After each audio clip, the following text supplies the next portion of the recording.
Welcome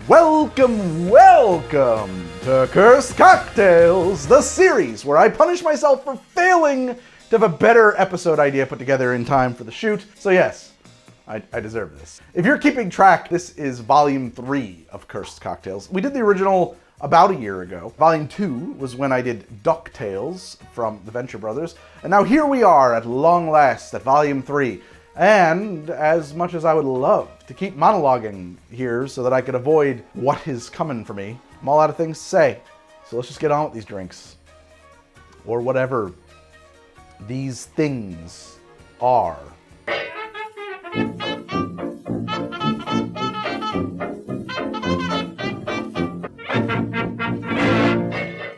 So let's start with the left. I'll go left to right. This abomination is called an infected Whitehead shot.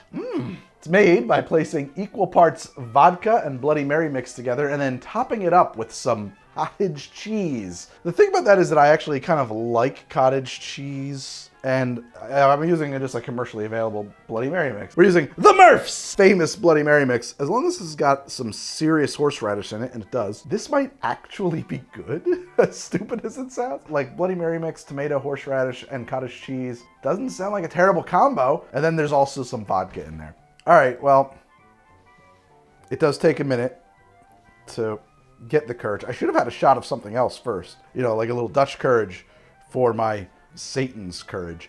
Oh yeah, you can really see the cheesiness in there. What's the appropriate toast for this? Fuck my life.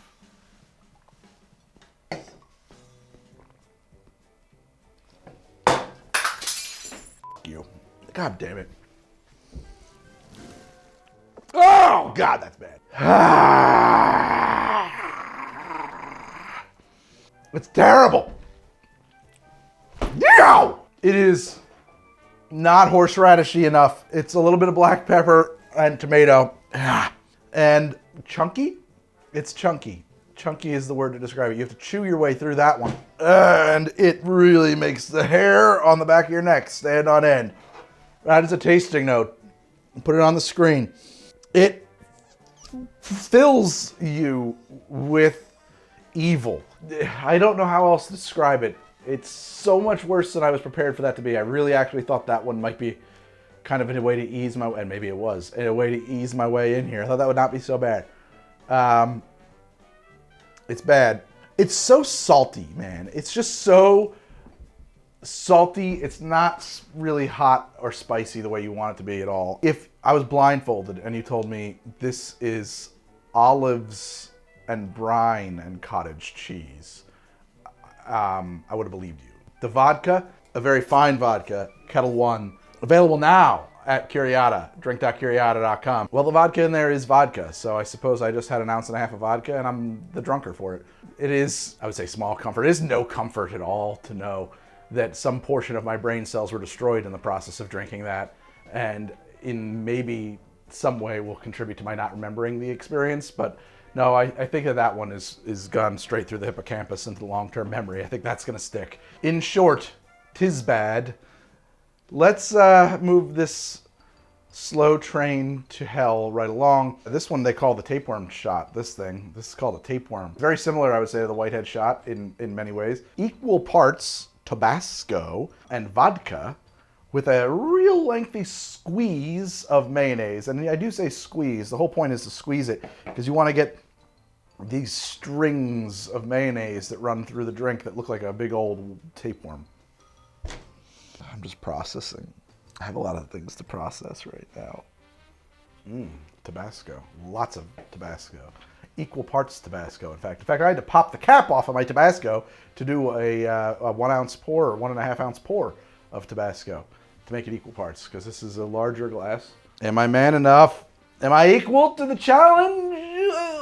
Who invents these? Who comes up with the cursed cocktails? Because this, we've talked about this before, like some drinks are bad, but they intended to be good. Some drinks are this. This never set out to be a good drink. Some frat boy came up with this, right? Just some like wastrel nightmare human was just like, bro, you gotta drink this. We'll give you $1. This is worth $1 to somebody in 1987. Inventive. I give it a lot of credits for their inventive. This drink right here speaks to all that is good about America.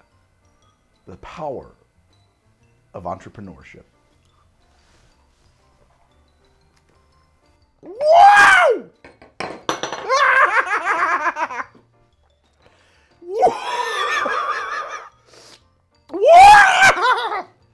Oh, baby. 1.5 ounces of Tabasco sauce. 1.5 ounces of vodka. It's like an ounce of mayonnaise just shot down my throat. And there's a steam shooting out of my ears. Well, let me tell you something. Tabasco sauce is pretty spicy. I mean, it's not really spicy in terms of hot sauce. But if you ever just drink Tabasco sauce, it's hot. It's very hot. Once again, vodka, you're not going to taste that. Mayonnaise, you get a sensation of it. There's some chunkiness of this drink as it slides down. It's really a visual garnish. You see it, it freaks you out. It gets in your head and it puts you way off. But when you're drinking it, you don't even mind it. Don't even worry about the mayonnaise. It's gone, man. It's not part of the factor here. But 1.5 ounces of Tabasco sauce, that's hot. So there's a lot of vinegar in this and also a lot of capsaicin. Enough capsaicin that my mouth, throat, nose, face, chest, neck, all of it, currently on fire. Very unpleasant. Wow. I can breathe really great. That's one nice thing. My sinuses have been whoosh obliterated. Kinda, but also like my throat might be closing. So we gotta watch out for that. It's painful. Most drinks aren't painful to drink. This one actually hurts. It is physically painful. I'm sweating profusely, just like absolutely just drenched. Real spritzing over here. I kind of want to lie down, but I got 2 more of these little fuckers to go through. Again, we're gonna do it again right after this message. Fuck, this sucks. Let's move things right along to the next cursed cocktail. My face is on fire. I have a suspicion it's going to be a huge relief from the nightmare that is currently possessing my face of drinking 1.5 ounces of straight up Tabasco sauce. Look at this, I drank that. This drink right here, it shows up on all of the internet's lists of bad drinks. Honestly, I mean, other than the name, went off a little premature there. Yeah, I mean, it happens to lots of guys, Mr. Alligator. Other than the name, this one really does seem kind of tame by comparison. Let me see what I can do with this here alligator sperm. I should point out, this is like 10 ounces. I'm not gonna be able to shoot this, nor would I want to. Alligator sperm.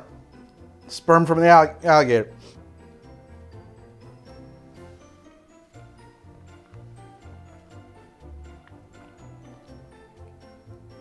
That is delicious. What the fuck? Maybe it's the Tabasco, but that's like so good right now. Oh my God, I am an alligator sperm slut. Yeah, I mean, it's like really sweet. Out of control, ridiculously sweet. But I don't mind it at all right now. I mean, that's great. I got nothing bad to say about alligator sperm. Nothing. Honestly, I'm not even joking. I mean, it's like disgustingly over the top sweet. But to be perfectly honest, pineapple and Midori are not like an unpleasant combination of flavors, and adding a cream factor to it, it kind of just turns it into like this like sweet green ice cream. It's kind of cursed, but nah. I have a bottle of water back here, but I'm resisting going for it because it feels like cheating. And I'm not gonna pull that ripcord unless I really gots to, brah. I will say this, something about the Midori and pineapple combination is now attacking the wounded parts of my tongue from this. Although I feel much relief in a lot of ways, I have a new kind of pain happening around my tongue. Not my whole tongue, figure that one out, medical science. Doctors of the internet, help me out. I'd love to know, it's a question for you. That was alligator sperm. Maybe there's a commercial here now. Thank you.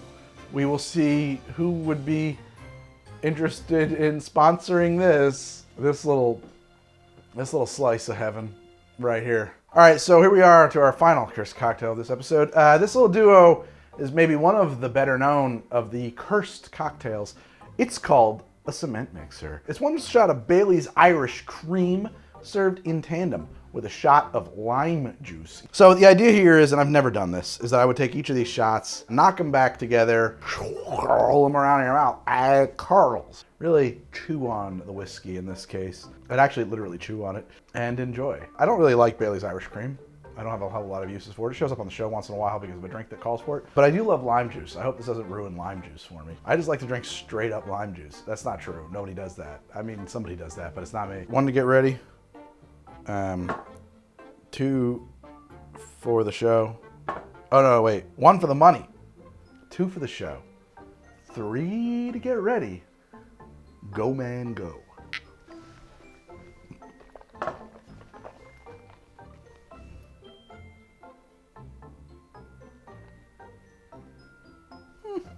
Look, I'm not gonna lie. It's not a pleasant drink, but all things being equal, you can do this. I mean, come on. Okay, well, it does leave a weird kind of crusting dryness all over the inside of your mouth as like the residual Baileys and lime continue to react in your mouth, which is currently happening. Very interesting happening. I'll tell you this, neutralizes the Tabasco phenomenally well. I'm feeling great. Not exactly a enjoyable texture or experience or flavor profile, but not the kind of thing that's gonna make your toes curl up and cause you to hallucinate about Nyarlathotep rewriting the reality into one in which you are at the center of a dimension of torture. Yeah, I would say that of the cursedness, this one, I mean, like if we're gonna rank the cursed cocktails, we're gonna rank them. The glass is no longer with us, believe it or not. I'm gonna call that an 8, not a 10, because it surprises you. You don't expect it to be as bad as it is, but it's bad. This little doozy right here, the shot of Tabasco and mayo and vodka, oh, that's a 9 or a 10. I don't really just want to drink Tabasco ever again. The Alligator Sperm, much like alligator meat, is better than you think it would be. You know, don't knock it till you try it, baby. It's better than you think it's going to be. I'd call that a 4. A 4? Yeah, 4. 3 or 4. And this guy right here, the cement mixer, I call it a 5 or 6. 5 or 6. Real middle of the road cursed cocktail. Like, it's kind of gross when you think about it. And then you drink it and you're like, all right, it's not whatever. You know, like it curdles, but like it doesn't like turn like solid in your mouth. You just feel it go a little textural and crusty while you're swirling it around in your mouth there. And actually, if I have to be honest, the combo of like the strong lime flavor combo with the Baileys is actually kind of pleasant. The flavor is kind of not actually terrible. Baileys wants that tart citrus. It's so sweet. The problem with it is that, of course, that it curdles it into curds, which not great. But there it is. 4 cursed cocktails. 4 of them. 4 cursed cocktails for your sadistic enjoyment. Why do you want to see me hurt myself like this? I don't think I'm going to puke, but I should probably be in position to if I have to. I got nothing else to say. Hey, if you like my show, you can do these things. I don't give a shit. And there are episodes. Whatever. Goodbye.